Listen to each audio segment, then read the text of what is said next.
At a recent economic forum in Russia, a senior advisor to the Kremlin dropped a bombshell. He claimed that the United States is preparing to use cryptocurrencies and stablecoins to secretly devalue its entire $37 trillion national debt. The idea, he suggested, is to push the global financial system into a crypto cloud, and, once there, transfer U.S. liabilities into digital assets and devalue them, effectively wiping the slate clean while leaving the rest of the world holding the bag.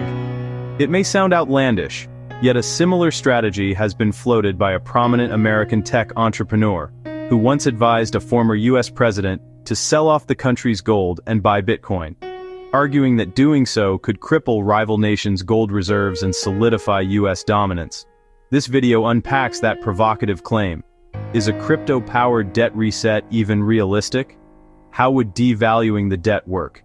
And why do stablecoins make this idea more plausible? By the end, you'll see that the underlying mechanism is actually an old economic trick dressed up in 21st century technology. The advisor, who has served the Kremlin for over a decade, helps manage Russia's messaging at major economic gatherings. During his speech, he accused the United States of rewriting the rules of both gold and crypto markets with an ultimate aim: to usher the world into a digital currency system and then move its mammoth national debt into stablecoin-like instruments. Once digital liabilities are in place, the U.S. could devalue them through inflationary tactics, resetting its balance sheet at the expense of anyone else holding the tokens. On its face, that sounds like science fiction. But at its core is a time-tested economic play: debt devaluation through inflation. To understand why this advisor's remark isn't entirely fanciful, we need to grasp how governments have historically managed unsustainable debts.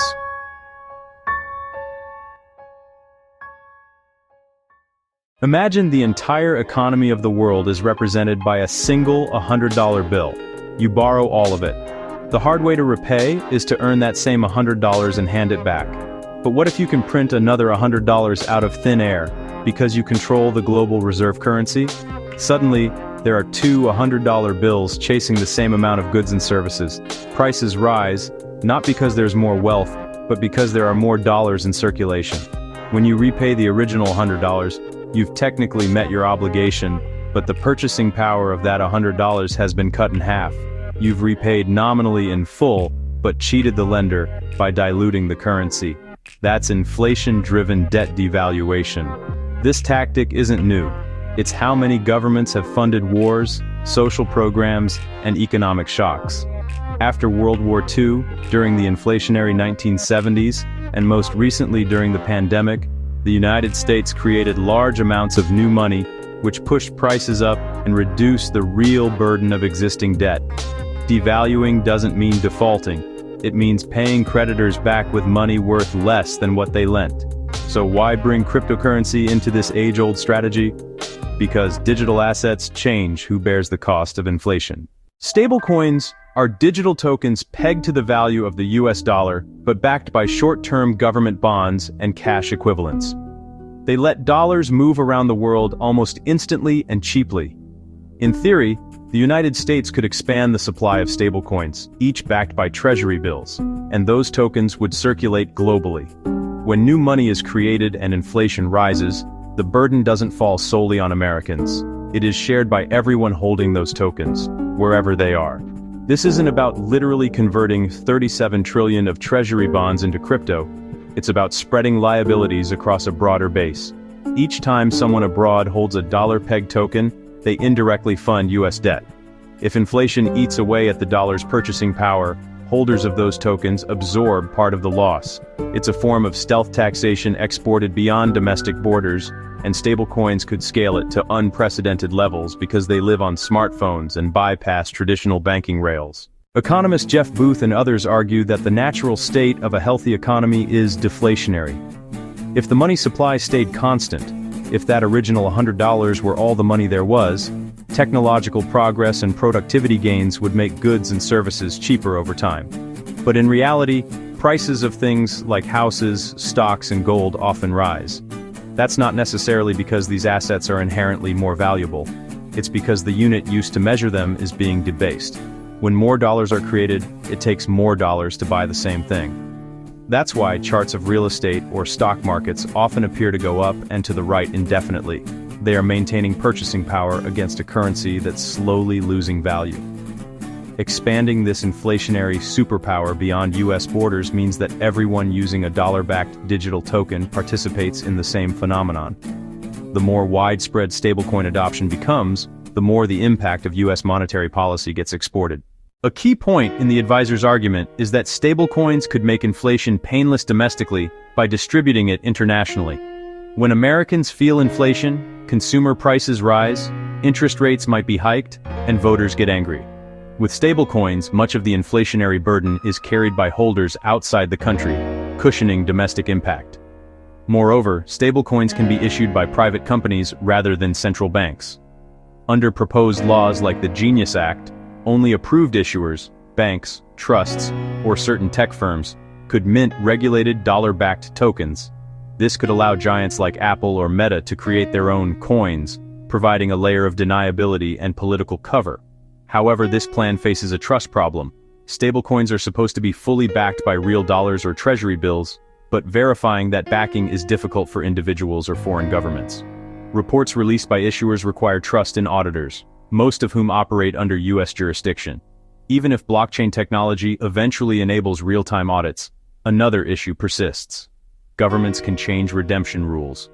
In 1971, US leaders suspended the dollar's convertibility into gold, ending the Bretton Woods system and undermining decades-old promises. Nothing technical stops a government from doing something similar with digital tokens. That's why many countries are wary of embracing a US-centric stablecoin system. Instead, they've been stockpiling gold, a tangible asset that doesn't depend on another government's word. So will the US officially adopt a strategy to devalue its debt via crypto? In public, American policymakers have dismissed proposals to use taxpayer money to accumulate Bitcoin. The idea of selling all US gold reserves and buying digital assets remains on the fringe. But there's an indirect path, letting private companies accumulate Bitcoin and other digital assets. One publicly traded firm has become synonymous with this strategy, turning itself into a de facto Bitcoin proxy by using corporate funds and debt to buy cryptocurrency. If digital assets become systemically important, the government could choose to support or even acquire a stake in such companies, just as it has taken equity stakes in key semiconductor firms. This incremental approach allows authorities to benefit from rising crypto valuations without sparking panic in traditional markets. Innovation often begins in the private sector and is later absorbed into national policy once it proves useful. For now, the notion of a crypto-driven debt reset remains speculative, yet the mechanisms, creating money to reduce real debt burdens, exporting inflation, and using private entities to execute public policy by proxy, are deeply ingrained in economic history. Whether through conventional inflation, stablecoins, or corporate holdings of Bitcoin, the end result is similar: diluting liabilities over a broader base. The Russian advisor's claim might seem shocking, but it points to a broader reality. Governments have long used currency devaluation to manage unsustainable debts. Cryptocurrencies and stablecoins could make that process more global, more efficient, and less transparent. As digital finance evolves, debates over control, transparency, and trust will intensify. Will the world embrace dollar-backed tokens or turn back to gold? Will private companies continue to accumulate Bitcoin on behalf of governments that prefer plausible deniability? And can a new digital system ever fully remove the temptation for policymakers to change the rules? Those are questions worth pondering. If you found this exploration insightful, consider sharing your own thoughts. How likely is a crypto-driven debt reset? Is it inevitable, as some suggest, or just another speculative theory? Thanks for listening, and stay tuned for more deep dives into the intersection of finance, technology, and geopolitics. Please like and subscribe to Express Econ Geofinance Insights, and leave your thoughts in the comments below. If you enjoyed this video, please like the video and subscribe to Express Econ Geofinance Insights. Drop a comment below with your thoughts and join the discussion.